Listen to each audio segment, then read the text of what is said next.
Good morning or good evening to everybody. Welcome to our high-level lecture organized by Engage, the Engage Research Project. I am Ángel Saz Carranza. I'm a professor of strategy and policy at the SADE Business School in Barcelona and in Madrid. And I will be chairing this session. And it's really a pleasure to introduce you this session or this high-level lecture, where we have Professor Hwee Yeo, who will be talking to us or with us for an hour on EU-Asia relations and the current state of affairs. It's a pleasure to have Professor Yeo with us. She is the director of the Center on the EU Center in Singapore. This is a center which is a joint venture between different Singaporean think tanks and academic institutions, among them the NUS and Tanyang. Let me tell you a little bit about our speaker today. She is a very well-known and respected scholar in terms of understanding and looking into the Asia-EU relations. She's been working for a long time, has several publications, 3-4 excellent books on these and other matters related to global affairs, but always with a focus on Europe and Asia. So first of all, thank you very much for joining us, Professor Yeo. Thank you for inviting me. It's a pleasure, and we know it's an evening back where you are in Singapore. So thank you for making the effort on a Friday evening to talk to us and engage with us. Let me also tell you a little bit about our research project that is organizing this high-level lecture. We are Engage. Our acronym is Engage. And what we do is we are looking into the architecture and governance of the EU to improve or see where improvements might happen in order for the EU to be a more effective and assertive global actor. So we've been looking at trade, foreign policy, but also some internal policies that clearly can make the EU a more powerful and impactful global actor. So with that, let me tell you, and by the way, let me thank our colleagues, which are an Engage consortium partner, Leuven University, KUL, our friends Gustavo and Kari, who are in charge of these high-level lectures. So it's a 1-hour lecture. We're gonna give the floor to Professor Yeo for about 30 minutes. She can lay the ground of how she sees what are the main elements of this EU-Asia relation. And then what we'll do is we'll open the floor for questions. So I encourage all of you to send in your questions in written form, and I will be picking them up and placing them to Professor Yeo. So without further delay, thank you very much again, and look forward to listening and talking with you, Professor Yeo. Thank you very much for the introduction, and again, thank you for inviting me to give this lecture. So good afternoon and good morning to those in Europe, and good afternoon to those who might be tuning in from other regions, or perhaps good evening or good night. So again, thank you. Let me begin by saying that I think Asia, as we know, is a very heterogeneous region, right? To talk about EU's engagement with Asia, you really need to look at its policies towards China, towards Southeast Asia, South Asia. There might be a lot of differences. But of course, I tend to focus much more on so-called East Asia, and in particularly in the Southeast Asian region. So my caveat here is when I talk about EU's engagement with Asia, I'm looking more at East Asia and Southeast Asia. And I will not be talking too much about, say, EU's relations with South Asia, which is not an area which I'm an expert on. So let me begin, and again, so you have to remember the caveat. So that's why if you look at some of the documents that I pointed out, it is skewed towards the Southeast Asian and East Asian region. So let me begin by saying that if you want to analyze academically the evolution of the EU's strategy towards Asia, of course, EU has come up with a lot of strategy paper. I think we need to examine the following official documents. And let me share the screen with the, sorry, yeah.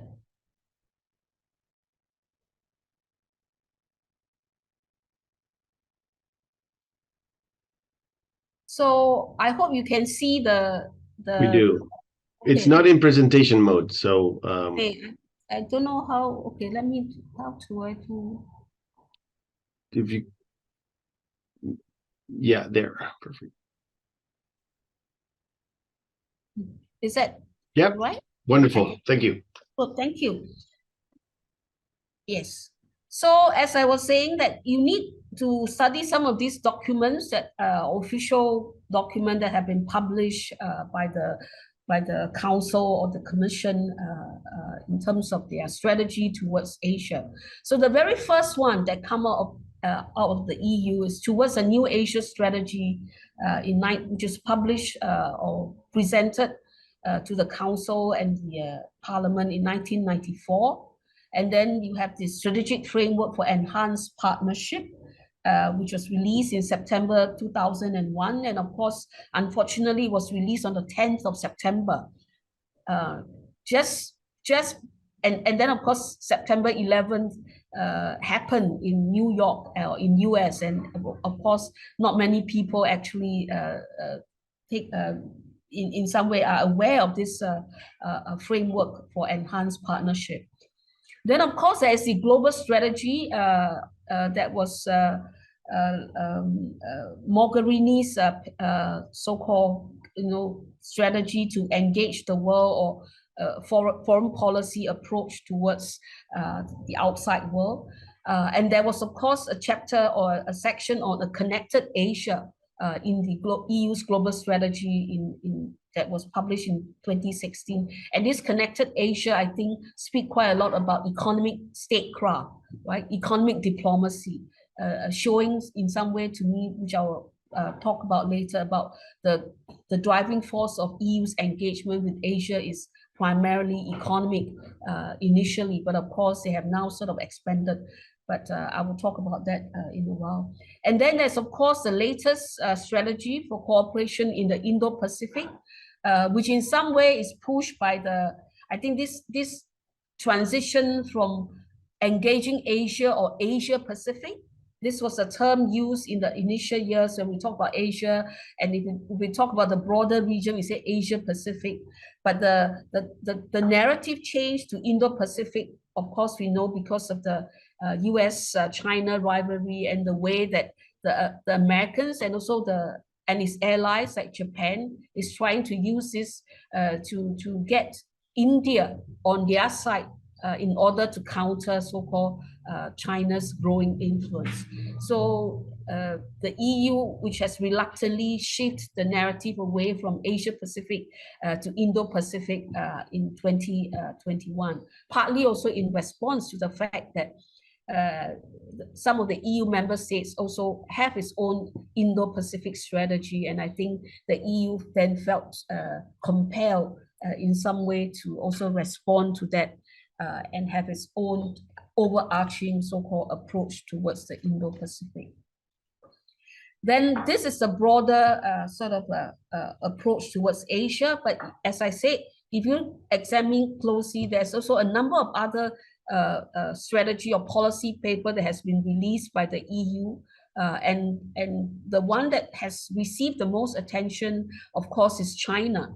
If you look at the EU's policy paper on China, the first one was released in 95, and then there's 98, 2001, 2003, 2006, and then the long gap of 2016. I think the long gap partly because the EU was very much absorbed with a lot of the crisis from 2008 onward, from the financial crisis, debt crisis, migration crisis, and all that.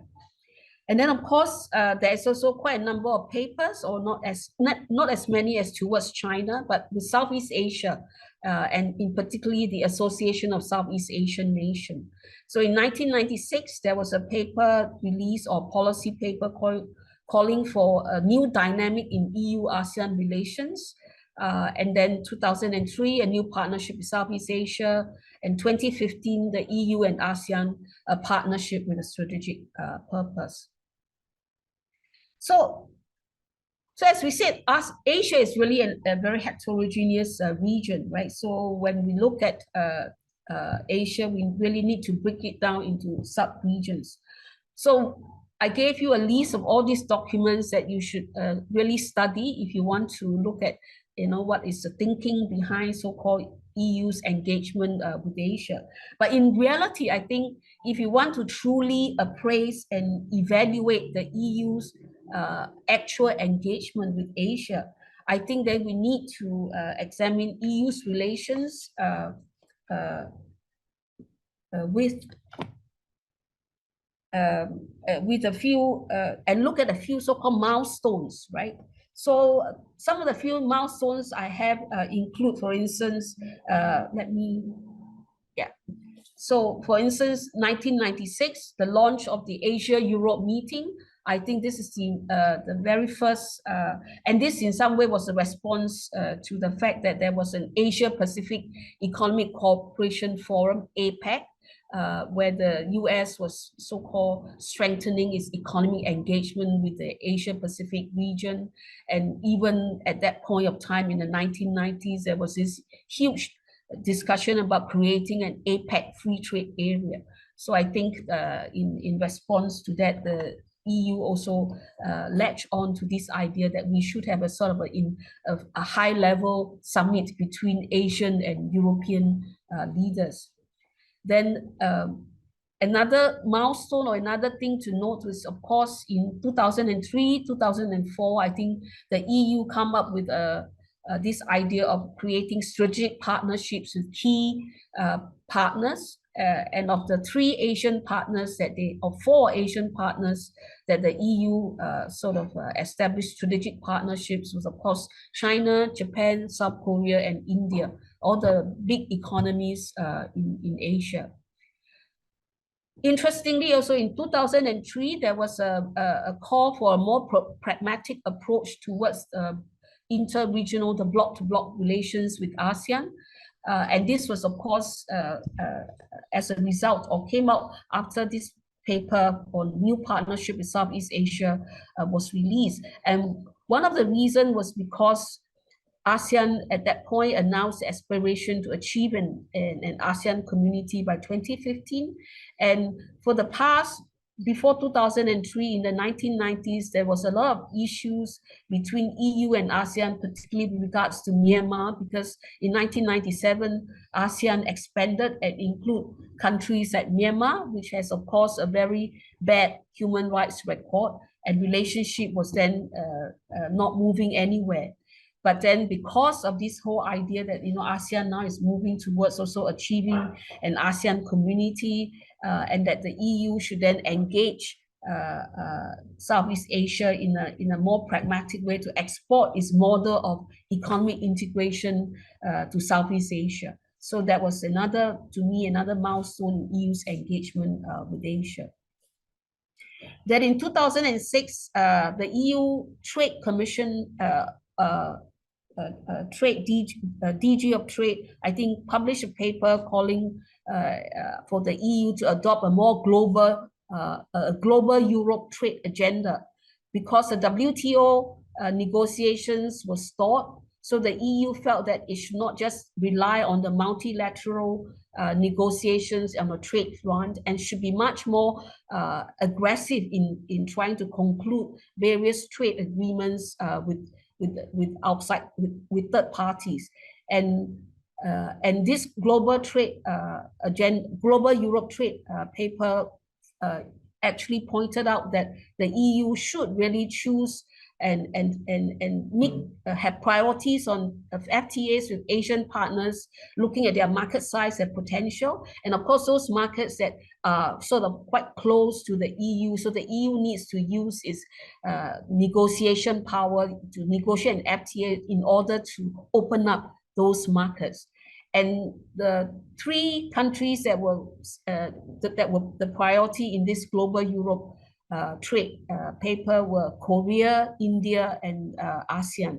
And of course, we know that in 2007, they started negotiations with ASEAN and with Korea. The Korea one was completed and came into force in 2011. But with ASEAN, the EU-ASEAN FTA was suspended after 6 rounds of negotiation because ASEAN, though it talked about creating an ASEAN economic community, is unlike the EU and does not have the capacity to have this block to block with the different capacities, different levels of development within the ASEAN countries. It's really difficult to have an EU-ASEAN FTA. And so the EU then changed its strategy and started bilateral negotiations with individual ASEAN countries, starting with Singapore, and then Malaysia, Thailand, Vietnam, Indonesia, Philippines, and so on. And out of all these bilateral negotiations, only 2 have been concluded and have come into effect so far, which is Singapore and Vietnam. Philippines, Thailand have been suspended sometimes because of the political conditions in these countries. With Malaysia and Indonesia, the negotiations have been very much affected by issues over deforestation, regulation of the EU, and also the issue over palm oil, etc. And then in 2012, the EU announced its own pivot to Asia after Obama's pivot to Asia in 2011. So when the EU said that we are going to pivot to Asia, and to increase our presence, so there was a lot of visits from EU leaders into the Southeast Asia, into the Asian region after this announcement of the pivot to Asia.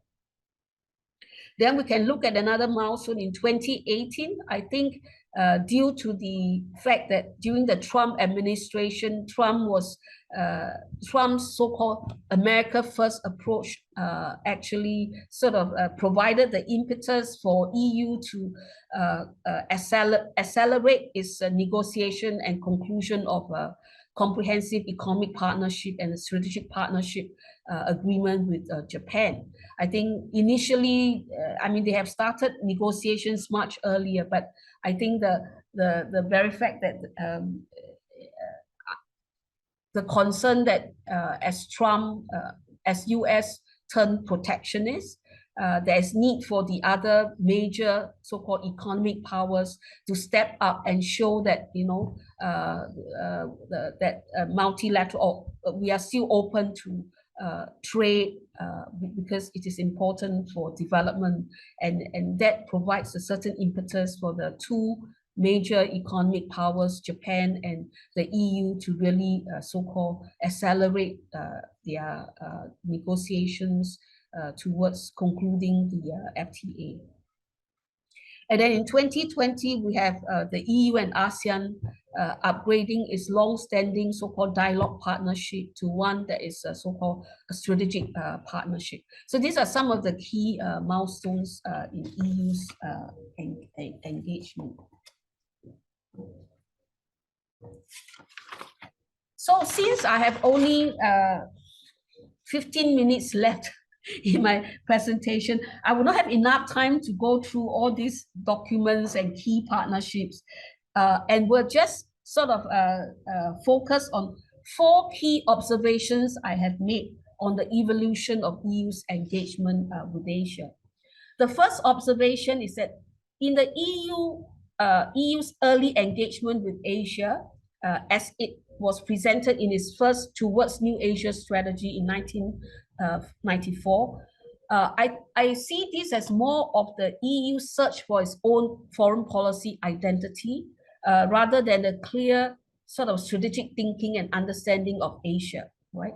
So I think one has to remember that the Maastricht Treaty, which was only which included a second pillar of cooperation, the common foreign security policy, only came into force in November 93. So I think in 94, the EU has to come up with its own so-called foreign policy approach towards Asia. And in some way, this is crafted more as a way to sort of a way to search for its own foreign policy identity vis-a-vis the member states, right? So that's my first observation. So I think we also need to the second observation I made, and this was very clear in the strategy paper in the 1994 strategy paper, that economics, and of course the EU started off as an economic entity, so its foreign policy is not so developed. So the economics remain the central driving force for the EU's engagement with Asia, right? And of course, you can understand that in the 1990s, there was a reason for the EU to be obsessed with the Asian region, because the Asian region at that time, if you remember the World Bank report in 93, there's this talk about the East Asian miracle, right? That the economic growth is East Asia is where the economic growth is, and of course you have China opening up.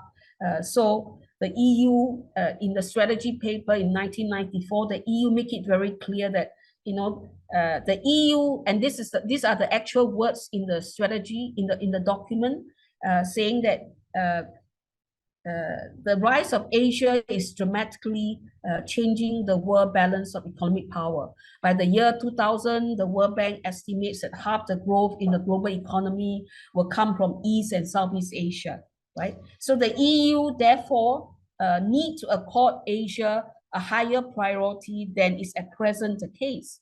The Union needs, as a matter of urgency, to strengthen its economic presence in Asia in order to maintain its leading role in the world economy. So these were the terms, this was the opening sentences in the strategy, in the strategy paper.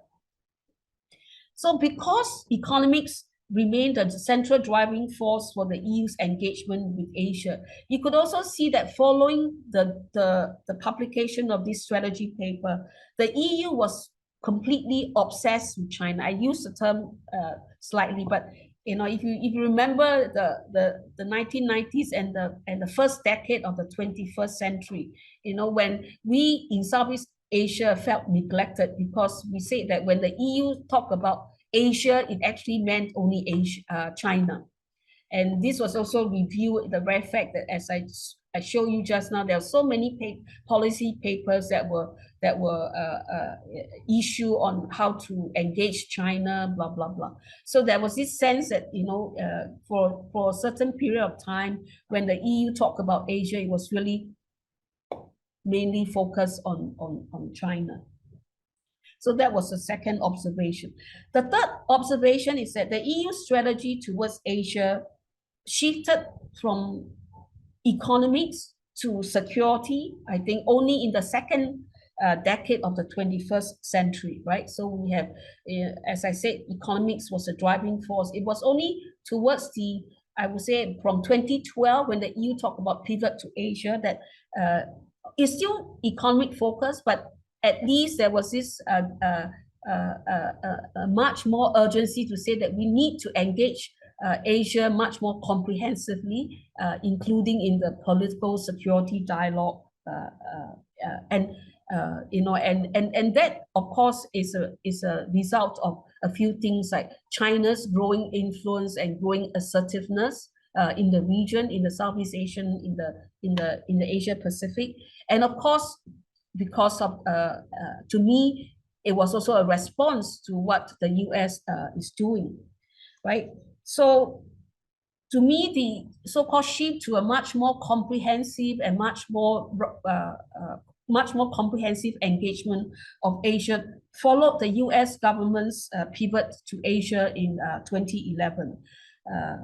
Right. So after that, then the EU also announced its own pivot to Asia, but by stepping up so-called engagement with various other Asian partners beyond China.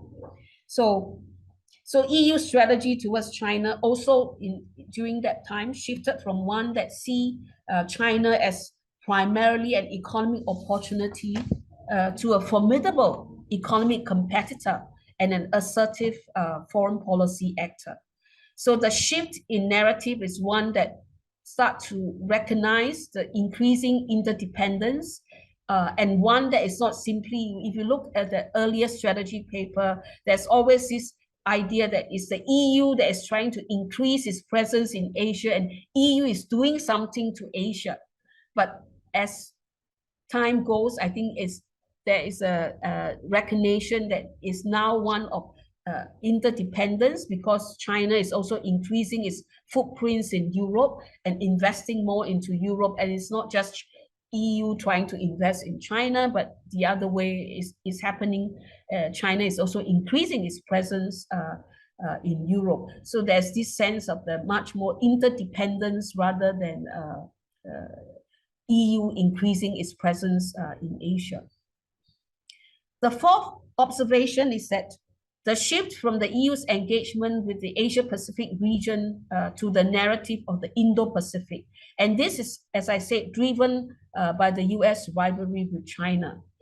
It is interesting to note that when the US under the Trump administration raised its tensions with China and shifted US strategy from Asia-Pacific to Indo-Pacific, by drawing in India as a potential counterweight to China, EU did not immediately follow suit because of its own, at that time, tense relations with the US under Trump, especially under Trump's so-called America First policy. But with the changes in the US administration with Biden, the EU has finally, I think, jumped onto this Indo-Pacific bandwagon.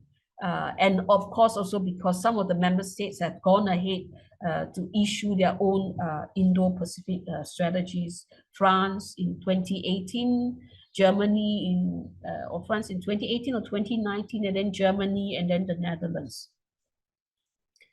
So from these observations, what are some of the so-called preliminary conclusions or evaluations that I make concerning the EU's engagement with Asia? So just to reiterate, I see the EU's initial engagement with Asia as being transactional and Eurocentric in approach, right? The initial engagement with Asia is we increase our presence there. We are going to do this to Asia. And so in that sense, it's very transactional and also Eurocentric in approach. And again, as I have put in my observation, driven primarily by economic reasons. I mean, in some sense, you can say this was to be expected because in the immediate post-Cold War environment, this was the one in which the West was triumphant. We are the ones, we will export our model. And then it was also a time driven, if you look at the 1990s to the early 2000s, you know, the neoliberal economic model was in ascendance, right? It was sort of the model. Everyone talked about market competition, market efficiency, and globalization was intensifying and thus driving intense economic competition. So there's intense economic competition between the EU and the US and Japan, and everyone talk about competing in regions where there is a growth potential. So that was the time when I would say EU's engagement with Asia, as I said, was primarily transactional and driven by economic reasons. Second evaluation or conclusion that I make is through looking at the EU's interactions with Southeast Asia through the EU-ASEAN dialogue. I think there was some of these Southeast Asian countries still look at the EU or look at EU's engagement in Southeast Asia as in some ways still neo-colonial in attitude, in approach, right? So while the EU may talk a lot about equal partnership with the Southeast Asian countries, the pursuit of the EU's own interests, both material and normative, often comes across as the EU's imposition of its own agenda with a lot of moralizing and finger wagging. So EU's engagement with China was in some way also colored by this normative narrative that China could be changed through trade. By trading, then we could socialize China into accepting our way of doing things, blah, blah, blah, right? So this was a kind of perception, at least from the East. Third conclusion that I make is that EU's engagement with Asia were also in constant competition with its member states, right? And also especially when it comes to engaging the bigger powers in Asia. And also, of course, driven in response to US actions. A few examples, as I've alluded to, the launch of the Asia-Europe meeting was a response to the US ambition of creating a free trade area in the Asia-Pacific region through the APEC process in the 1990s, right? You have the US pivot to Asia in 2011 after 10 years of being entangled in the long-drawn war on terrorism in Afghanistan and the Middle East. Finally, the US said that we really need to shift our attention to Asia because of the rise of China and all that. So that's why in 2011, Obama came up with this pivot to Asia or rebalancing to Asia, because for a good 10 years from 2001 to 2010, there was a lot of the US attention was in Afghanistan and Iraq. So when with that announcement, of course, Obama coming up with this idea that we need to have a trans-Pacific partnership as in a way as an economic partnership agreement, a free trade agreement that is trying to set the standards for the region and as a way to counter China's growing influence, because TPP, as you know, does not include China, and TPP is one with Japan and many of the US allies. So it was one of those economic agreements that was used to counter China's growing economic influence. So another sign that the EU is responding, and that I have already made that observation, that the EU is responding to the actions by its member states and the US, is a shift from the narrative of engaging Asia Pacific to Indo-Pacific. Right? In the EU's engagement with Asia, the EU had for a long time referred to the construct of the Asia Pacific region, a geographical term that is fashionable in the 1990s up to the second decade of the 21st century. Right? The Indo-Pacific construct was first conceived by the Japanese with the implicit intention to counter China's rising assertiveness, and was of course appropriated by the US in its increasing strategic rivalry with China, and use it to constrain so-called China's ambitions. Yeah? And then so these are some of my evaluation. Moving forward in its engagement with Asia, I think the EU need to take note that a good Asian strategy would require the EU, and I forgot to. So those were the evaluations I made. I will quickly skip.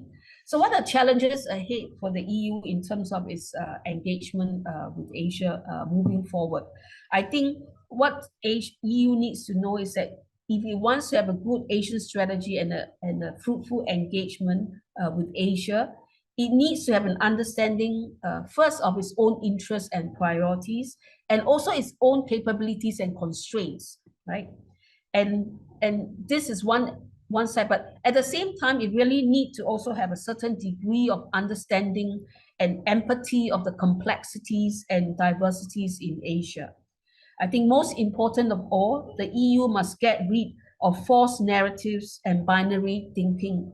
For example, in the way immediately after during the war in Ukraine, you have this binary narrative, or it's a democracy against autocracies, right? So this kind of binary thinking is not helpful.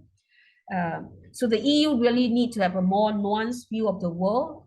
And we always say that you have to see the world as it is. You must have the good understanding and not what the EU wishes it to be. There are two different things. So you need to start with a very clear understanding of where we are, what is the world like, and not start making your policy based on what you wish the world to be. So I think that's one thing that the EU has to be much more mindful of. The other thing is that for Southeast Asians and for people in Asia, I think the war in Ukraine is, of course, taking a lot of attention. Of course, is understandable. So the war in Ukraine and the immediate challenges that the EU faces in its own neighborhood, right, would require perhaps the EU to be more modest on the kind of roles it could play in Asia, right? So perhaps the EU should play on its strength as a regulatory power and focus on working with like-minded partners in Asia to re-energize and rebuild a more inclusive multilateral rule-based order. So perhaps to think along what is the EU's strength and be modest and not to say that we want to be almost like the US, we want to play a part in the security in many areas. So the EU perhaps need to be more aware of its own constraints and capabilities and play on its own strength, right? We have this term, the Brussels effect, the EU as a regulatory power. Is that its strength? Maybe then how do you use that to the maximum impact in Asia by focusing on the so-called its role as a regulatory power. And we know that in Asia, the EU is perceived primarily anyway as an economic power, right? Instead of trying to prove otherwise and with ambitious rhetoric, that the EU can't live up to, the EU have to leverage on its economic power. It leverage on its economic diplomacy and statecraft to engage Asian partners more effectively. And just to conclude, there's a survey that is done annually since 2019. It's called the State of Southeast Asia Survey, which is conducted by the ISIS Yusof Ishak Institute. In the last 5 years of the survey, the EU has never been seen as an important strategic player in the region. But at the same time, a majority of the respondents in this survey see the EU as a trusted partner to uphold the rule of law because of its vast economic resources and being a responsible stakeholder that respects and champions international law. So that is the image of the EU, that the EU can be trusted to focus on issues like upholding international law, but it's never seen as a very important strategic player in the region. Right? So last point that I want to make is that I think there should be more coordination with the member states that the EU should have, and I think it's happening. I think the war in Ukraine and all that has made the EU much more, involved in coordination with the member states on their outside engagement with third parties, right? So there should be more coordination with the member states on their respective bilateral engagements in Asia, right? So while you can have the EU, for instance, leveraging on its economic power, the member states with the military capabilities, such as France, can take the lead in strengthening engagement with Asian partners on issues such as maritime security, freedom of navigation, right? And on the maritime domain, if the EU wants to play a role, it can work perhaps with Asian partners to champion UNCLOS, right? The United Nations Convention on Law of the Sea. So again, focus on the fact that it is strong in this, or at least perceived as one that champion international law, will try and support and champion international law. So while we have the member states taking on a much more, say, freedom of navigation through using its having its navy sail past the South China Sea. The EU should be focusing on working with Southeast Asian partners on how to use UNCLOS in a way to come up with this code of conduct that the Southeast Asian countries are working or negotiating with China on code of conduct in the South China Sea. So I think I will just stop there and say, Asia, as you know, is a far more complex and diverse region compared to Europe. And this is a region where multipolarity is already a reality, right? In this region is in constant flux with no fixed alliances and all that. So it's a very dynamic region. The EU is definitely welcome as an additional player in this region. But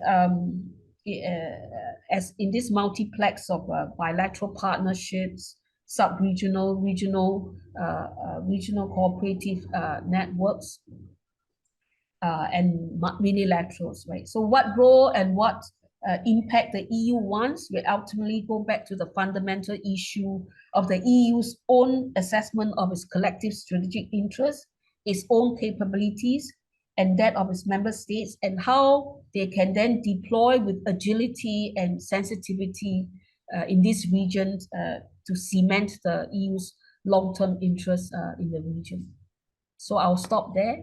And thank you very much for this wonderful introduction or laying out the grounds for this relationship and this also historical view of how things have been, how the relationship has evolved and is evolving.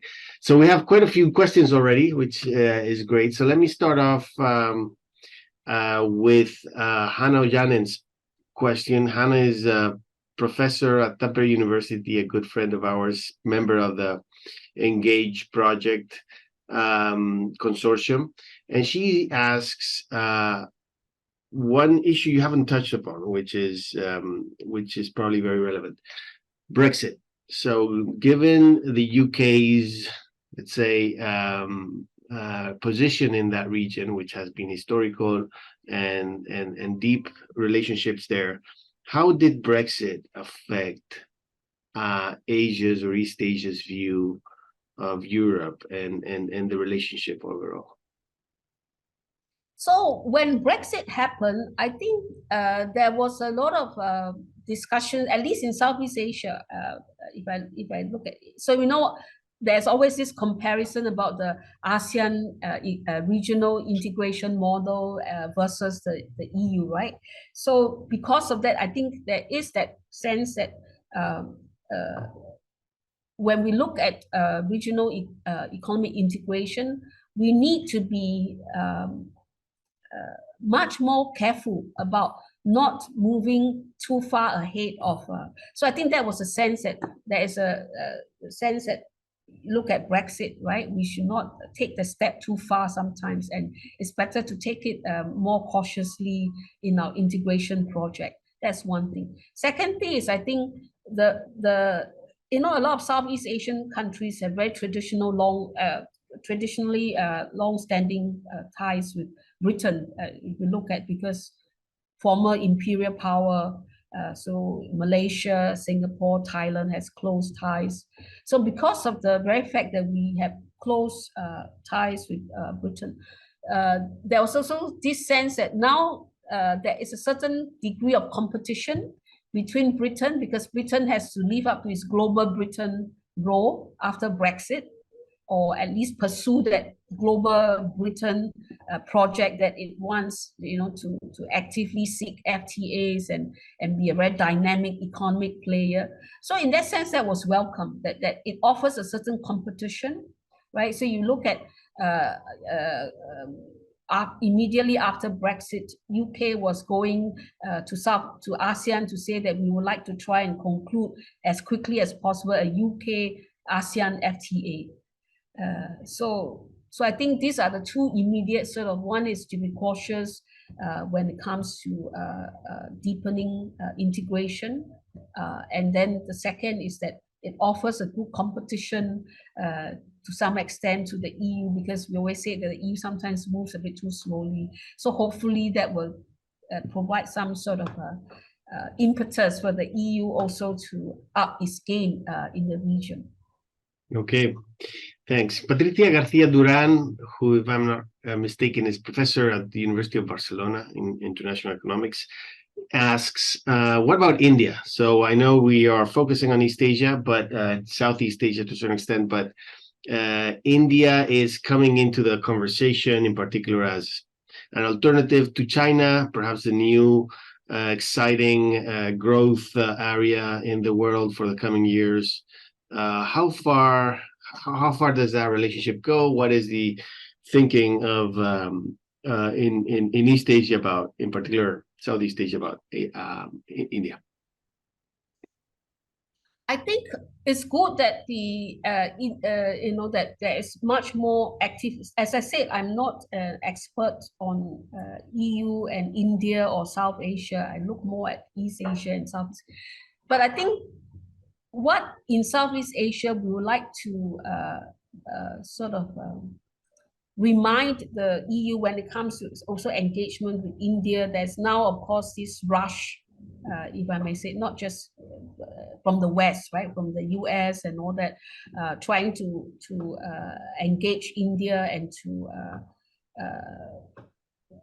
rush to invest and all that. So my advice is that just as you were too obsessed with China in the earlier years, we are also thinking that cautioning that again in your so-called desire to have India on your side and to have India as an alternative in economic diversification, also not to get too obsessed just with one country, right? And your engagement with Asia should really again be much more balanced rather than being obsessed with one big economy that is an emerging economy that everyone is talking about. So that's, I think, my general reply, since I do not have the expertise on how this relationship is really. Great. And this is just advice from someone from Southeast Asia. Perfect. That's great. That's what we were looking for. So we have many questions. So I'm just going to take them in order as much as I can. So we'll be jumping back and forth on different topics as in the rest of these 13 minutes that we've got left. So Stefan Koikeler asks, how relevant is the EU strategy for the Indo-Pacific? And let me enlarge that question to say you base much of your analysis on these statements and which are included in these documents. So how relevant are these documents in terms of signaling or actually changing EU's action down in practice? So I think we, of course, say that actions speak louder than words. Right. So as I said, there are the documents, and then we look at the actions. So, for instance, you have the EU has a lot of papers, global gateway, connectivity, and all that, right? So in the end, is how much you actually put into. So of course, there is a certain degree of what they call excitement in the last EU-ASEAN summit, for instance, in 2022, held last year. There was an actual announcement that out of the global gateway fundings, the EU is going to put $10 billion, or at least galvanize $10 billion to focus on some of the connectivity projects in Southeast Asia, right? So these are what I would say concrete but again, if you compare the 10 billions and much of the money that is used in other, so the Southeast Asia would really look at, at one point there's also a lot of talk about equal partnership, for instance, right? But then when we actually in the meetings or whatever, there's again the sense that so you talk about strategic partnership, equal partnership, blah, blah, blah in your paper. But then when it comes to actual meeting, there's this sense that sometimes the EU is much more interested in imposing. And one of the example, for instance, we know Ukraine war is of course of very of great importance to the Europeans. But then by letting these sort of overshadow many other priorities of the Southeast Asians, but by focusing on this and saying that you must align our positions on Russia, in condemning Russia against for its actions in the Ukraine war. Again, this does not speak very well in terms of equal partnership. And what about listening to our priorities first, right? So I think there is between what is on the paper when you talk about strategic partnership and equal partnership, partnership of equals, but when it comes to actual engagement, I think there's always still some shortfalls or some tensions. Good. Another question. Thomas Schneider asks about the Road and Belt Initiative, in particular the Global Gateway, as a reaction to that. But I would introduce another question. So first, how important has the Road and Belt Initiative been for the region? And second, do you see any excitement or effects of the announced, although we don't know how far it's going, but the announced reaction to that by the EU, in particular the Global Gateway? So the Belt and Road, when it was first announced in 2013 by China, I think there was because after all, China is our neighbor, right? And then when they talk about, for instance, building this railway that will connect from Kunming all the way down to Southeast Asia. I mean, so it's welcome. I think in Southeast Asia, the China's Belt and Road is seen as, of course, we have to be careful. And in Singapore, we are not the so-called recipients of the Belt and Road infrastructure projects, but we act as the one in the fight because of our financial status. We can be a partner in this and in the financing as a partner. So is generally, I say it's welcome. Of course, we are hearing some problems with regards to high debt and all that. But in general, the sense in Southeast Asia that it's always good to have someone put in real money in the infrastructure projects in connectivity, right? So and it's good if this leads to some sort of competition that other partners, right? So because of China's Belt and Road, suddenly in the last few years, you have Japan becoming much more active in terms of again, channeling much more investments into areas that the Southeast Asia is now really focusing on, like the digital transformation, the digital economy, the hydrogen, talking about hydrogen, transition to hydrogen. So all this, I think, to Southeast Asians who are very pragmatic and who focuses on economic development, we welcome that kind of competition, right, with Belt and Road. But we haven't seen much after the EU's Global Gateway anyway, except for the 10 billion that I talk about, right?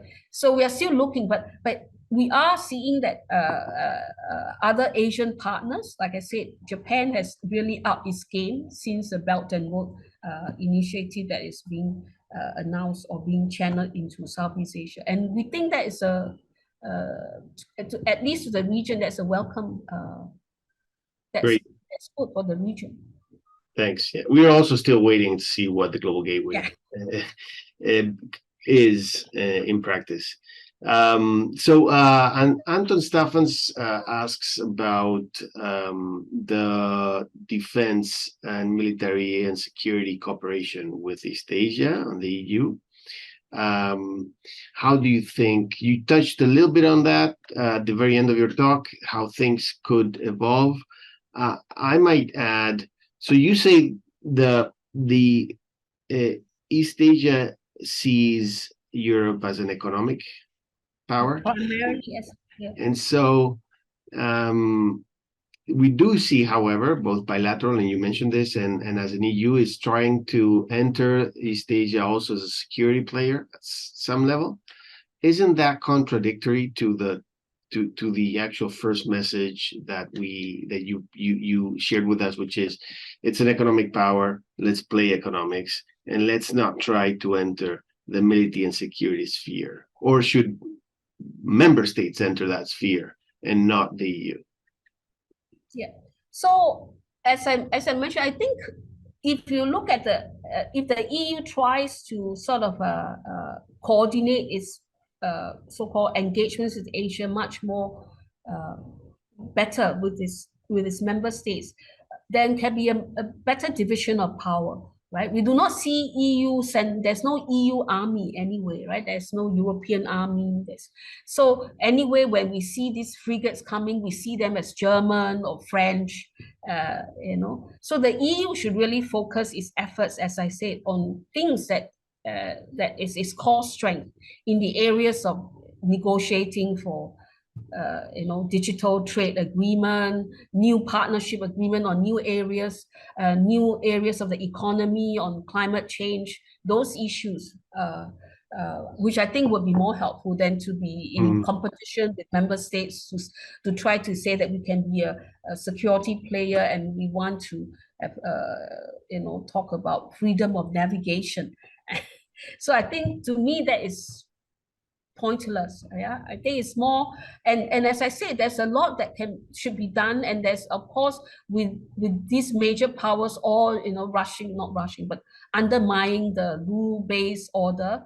I think there's a need for the EU to prove what it has always said, that multilateralism is in our DNA, that we champion a rule-based order, then live up to that kind of image or the normal that you said you are, and which of course you have tried very hard to be a regulatory power and all that. Then I think you should leverage on those strengths that you have and work with partners, whether it's just Southeast Asia or Japan or other East Asian partners, or like-minded partners, as you want to call them, to really try and re-energize and really see how we can repair this multilateral system that has been under so much stress, and where this can be, and where new rules on new economic area, on new areas, rules on cyber defense, cyber security, how they can be made acceptable to as broad, and the dialogue on these new rules to be as inclusive as possible. So there's a lot that the EU could do, right? In many of this, and I think there's no need to be rushing to prove that you can be a military actor in that sense. Of course, you are very proud that you are able to galvanize all this support for Ukraine, but it is also the member states that are taking, and NATO that is really the driving force. So focus on the strength of the EU in the regulatory and in the Good. trade and economic arena. Wonderful. So we're running out of time. I want to slip in one question of mine, which is we focus on the economics, as you are suggesting, and makes complete sense. We're seeing how economics is less and less only about economics as we go. So trade is more and more about climate. It's more and more about social issues, and we see this. So how is this turn in EU trade policy, which clearly encompasses more elements such as the due diligence, industrial policy, but in particular the due diligence of supply chains, the CBAM, the carbon border adjustment mechanism, and all these elements. So how are these seen in the region? Are these seen as protectionist and political measures? Are these seen as legitimate issues that must be addressed also in trade diplomacy? I think the picture is quite mixed. I think I hear at least quite a lot of complaints from my friends in, say, Malaysia, Indonesia, and all that see some of these issues, or think that they are just protectionist, right? They are mainly protectionist. But there are also movements in these societies that believe that some of these like we say, climate change concerns and all that are real, and that the EU do have to respond to also their own constituencies, people who are pushing, all their climate activists that are pushing for this, and they do also have to respond to those their own domestic constituencies in responding. So it's a mixed picture. I would say that perhaps it's half-half, right? There are quite a lot in Southeast Asia, quite a number in Southeast Asia who see some of this CBAM, the carbon border adjustment mechanism and the deforestation regulation and issues. These are in some way there's a certain protectionist sentiments. But again, I think while there is such complaints, I think how do I put it? Many of these countries also see but that this is unfortunately the trend of the day, right? And you have to learn how to manage it rather than just to keep on complaining about it, right? Because it is not just in Europe, but also in other countries, and you have seen what is happening in America with the CHIPS Act and all that. So this is going to be the reality because of the rivalry, because of the various climate change issues, the concerns, and that there should be more dialogue to try and see how we can meet halfway or try to reconcile some of these differences. But yeah, I can only say as much as that. Okay, so thank you very much, Professor Yeo. We're running 1 minute beyond time. I apologize for that. There's many things to talk about. I have a few questions left unplaced because of time constraint. I apologize, Beinanhu, Chad Damro, good friend, Juan Garcia, and Jürgen Ruland. But again, thank you very much for your time, your insights. This is very helpful for us to get a feeling of what's the state of the relationship. And just remind the audience that we'll be having more high-level lectures, and we will be focusing on other regions, hopefully Africa and Latin America as well. So, Professor Yeo, thank you very much for your time. Thank you. Thank you all for watching. Take care. I'm happy to, if you want to email your questions to me, I'm happy to respond to them. Wonderful. Thank you very much.